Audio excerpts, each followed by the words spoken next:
The quiet village of Zango. Straw-roofed huts, dusty footpaths, goats grazing by the roadside. Children chase each other, laughing. Elders sit under a shady tree, chatting. Smoke rises from cooking fires in the distance. Zango was a village that prided itself on simplicity. The people worked hard on their farms, tended their goats, and sold vegetables in the local market. They cherished their traditions and close-knit community.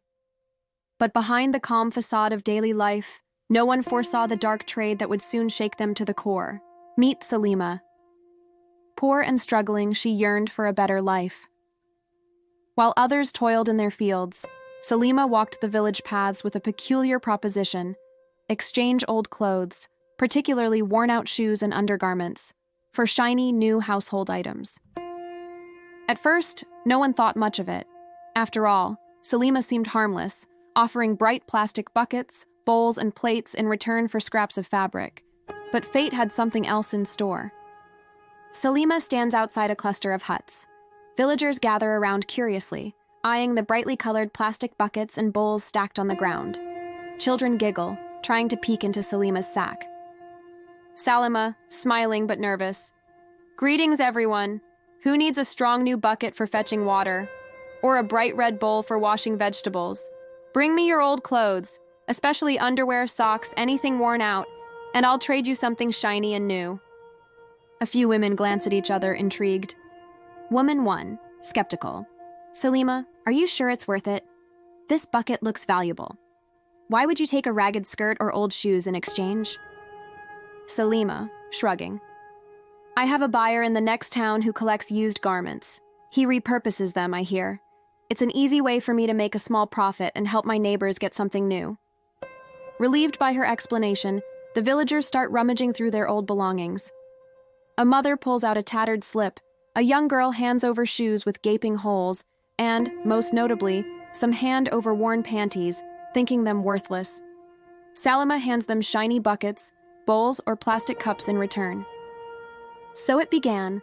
Old underwear, dresses, and worn-out shoes left the huts of Zango, replaced by the allure of bright plastic wares.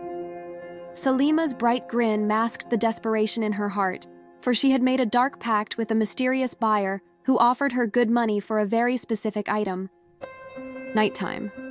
A lonely footpath on the outskirts of Zango. Crickets chirp and a faint moonlight illuminates the scene. Salima carries a small sack stuffed with the day's collection. She pauses beneath a lone baobab tree. Presently, a tall figure emerges from the darkness, a man called Musa. Far from curious eyes, Salima delivered her collection each night to Musa, a shadowy figure who cared little for dresses or shoes, but showed great interest in the undergarments, especially the panties. Why would someone pay so much for such items? Musa, harsh whisper. Salima, did you bring the special package? Salima, opening the sack, voice trembling. Yes, here they are. Old panties from women of Zango. There's more each day. But you promised I'd get a bigger reward soon. The villagers are starting to wonder why I want all these clothes. Musa sorts through the bundle, picking out undergarments with a knowing grin. He tosses some money at Salima's feet. Musa, the big reward will come. Keep collecting these. Don't ask questions. Our boss has his reasons. Return tomorrow, same time, same place. Salima hesitates. Her conscience stirs, but the sight of money in her hand silences her doubts. She nods meekly and leaves. Salima convinced herself she was only doing what was needed to survive. She hoped to purchase land or open a small shop. Little did she realize how deep she was sinking into a web of greed and dark rituals. The villagers' growing curiosity, mourning in the village.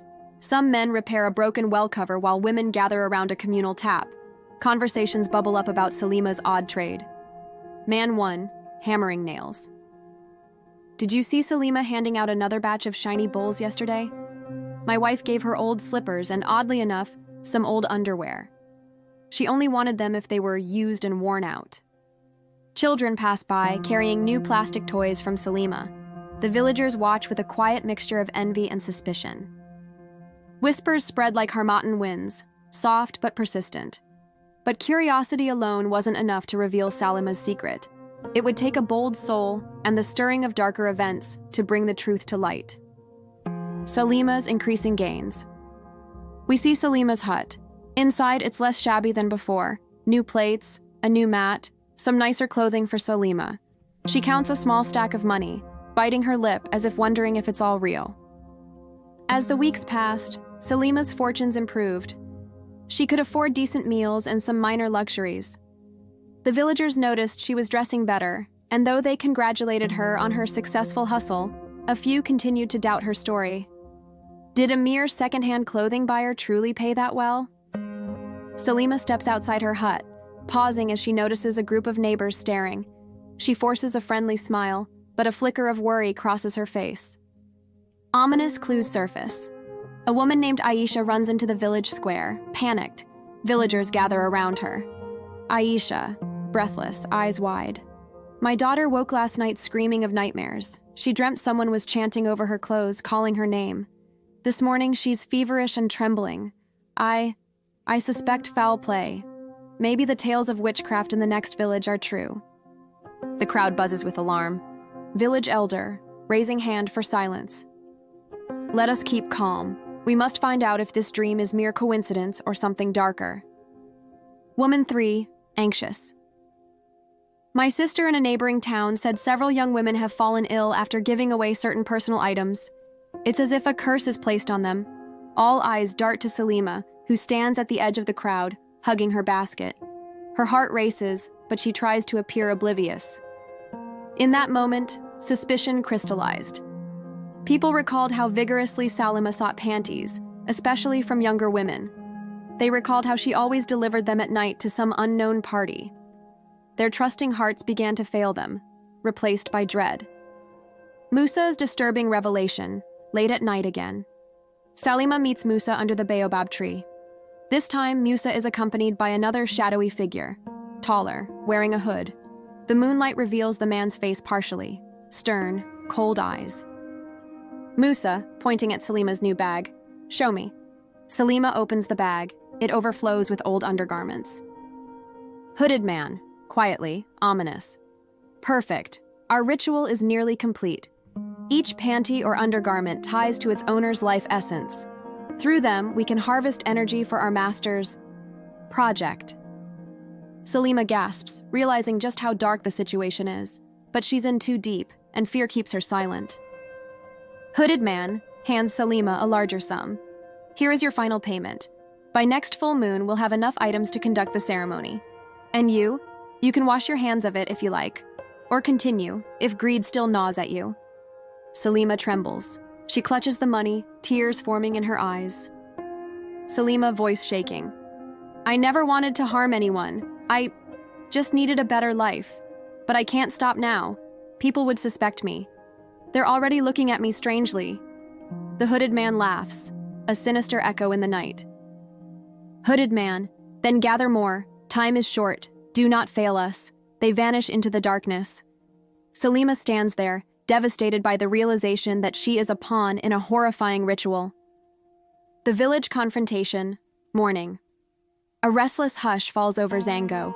The elders convene a gathering in the central clearing. Everyone from children to the oldest grandmothers stands in a circle. Drums lie silent, and tension lingers in the air. Village elder. Brothers and sisters, we can no longer ignore the whispers of sickness and curses. We suspect these misfortunes arise from the misuse of personal items. Many of you gave your clothes and undergarments to Salima. Where is she?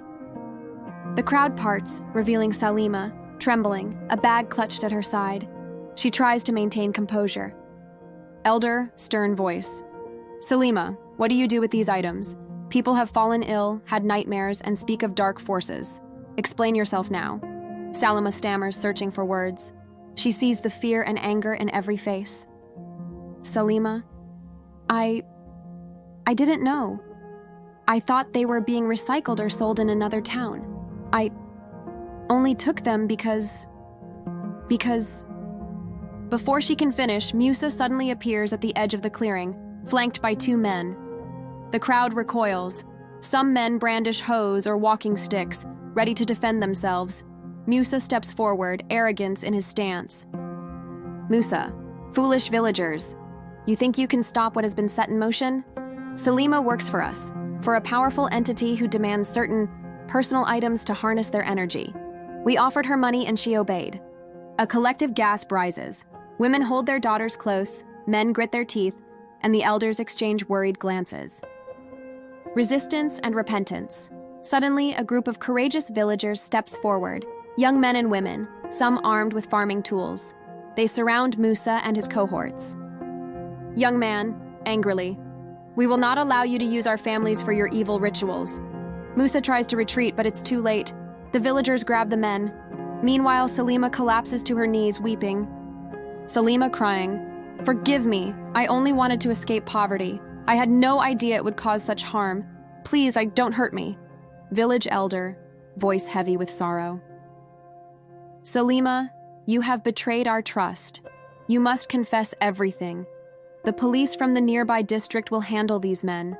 But you must account for your deeds before the Council of Elders. Salima nods, sobbing. The villagers bind Musa and his men with ropes. Some hurry to the neighboring town to call for authorities.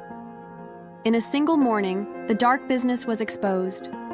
Although the sinister ritual was not fully carried out, its seeds had sown fear and anger in Zango. Yet the people stood together, determined to rid their land of the evil that had crept into their lives. Salima confessed everything, how desperation led her to trade with strangers who sought personal clothing for dark rituals. The authorities took Musa and his cohorts away. Those who fell ill gradually recovered after spiritual cleansing rituals by the village healers. And as for Salima, she was ordered by the elders to make amends. We see Salima working in the fields, repaying her debts by helping families who had lost possessions. She is no longer collecting old clothes, but instead assisting in communal tasks. The villagers watch her with wary caution, some feeling pity, others anger. Village elder, solemnly. Let all remember the lesson. Personal items can hold power. In trusting them to unknown hands, we risk grave harm. Greed blinds us, tempting us to stray from honesty and virtue. Salima, your hunger for wealth nearly destroyed us all. May you carry this burden as a reminder. Salima nods, tears of regret forming in her eyes. Salima whispering, I'm so sorry. This is the story of how one woman's desperation unlocked a door to dark forces. Forces that prey on innocent clothing, forging a bridge to the essence of one's soul. In the end, unity and courage saved Zango. Let us remember, greed can corrode the strongest hearts, and not all glittering offers come from pure places. One must guard both possessions and spirit, lest our trust and desire lead us down a dangerous path.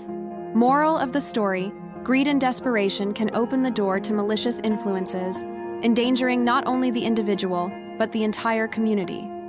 Vigilance, unity, and the willingness to stand against wrongdoing preserve the heart of a village and remind us that some trades are too dark a bargain to make.